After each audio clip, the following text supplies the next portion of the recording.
Devadula పంపులను start చేసి నీటిని నింపి మత్స్యకారులకు రైతులకు ఉపయోగపడే విధంగా చూడాలని మాజీ ఎమ్మెల్యే గండ్ర వెంకటరామారెడ్డి డిమాండ్ చేశారు. ఈ మేరకు భూపాలపల్లి మండలం పంబాపూర్ గ్రామంలోని భీమ్ గన్పూర్ చెరువును మాజీ ఎమ్మెల్యే గండ్ర వెంకటరామారెడ్డి బీఆర్ఎస్ నాయకులు కార్యకర్తలతో కలిసి పరిశీలించారు.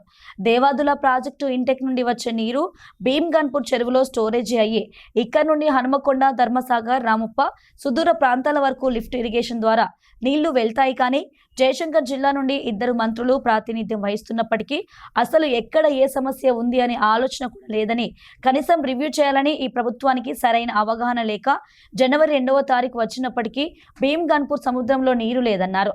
దాదాపు 5,000 ఎకరాల ఆయకట్టు ఈ చెరువుపై ఆధారపడి ఉందని, నీళ్లు లేక రైతులు ఇంకా నార్లు పోయలేదని గుర్తు చేశారు. కాబట్టి ఈ చెరువు ద్వారా పోయే కాలువలు, తూములను తక్షణమే రిపేర్ చేయాల్సిన అవసరం ఉందని డిమాండ్ చేశారు. వారి వెంట భూపాలపల్లి మండల మరియు పంబాపూర్ గ్రామ రైతులు, మత్స్యకారులు తదితరులు పాల్గొన్నారు. ఈరోజు మనం భీంగన్పూర్ చెరువు తూము దగ్గర నిలబడున్నాం. ఇది భీంగన్పూర్ చెరువు దేవాదుల మొదటి లిఫ్ట్. ఇక్కడ నుంచే మరి మన దేవాదుల ఇంటేక్ నుంచి వచ్చిన తర్వాత ఫస్ట్ ఇక్కడ వస్తుంది. ఇక్కడ నుంచే వివిధ ప్రాంతాలకు రామప్ప కానీ, అదేవిధంగా మరి హన్మకొండ కానీ, ధర్మసాగర్ కానీ, తప్పాసుపల్లి వరకు కూడా ఇక్కడ నుంచి వాటర్ వెళ్తాయి. కానీ ఈ ప్రభుత్వానికి సరి అయినటువంటి ఆలోచన లేక, అవగాహన లేక ఇప్పుడు మనం జనవరి 2వ రోజుల్లో ఇప్పటివరకే ఇందులో ఫుల్ వాటర్ ఉండాలి. ఇక్కడ నుంచి వాటర్ అంతా కూడా పైకి తీసుకెళ్ళాలి.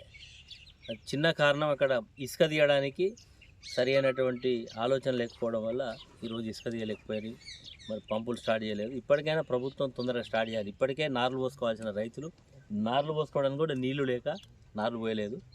తక్షణమే మోటార్లు స్టార్ట్ చేసి భీంగన్పూర్లో ఫుల్ వాటర్ లెవెల్ మెయింటైన్ చేసి ఇక్కడ నుంచి నీళ్లు తీసుకెళ్లాల్సిందిగా రైతుల పక్షాన, ఇక్కడ ఉండేటువంటి మత్స్యకారుల పక్షాన ప్రభుత్వాన్ని డిమాండ్ చేస్తున్నాం.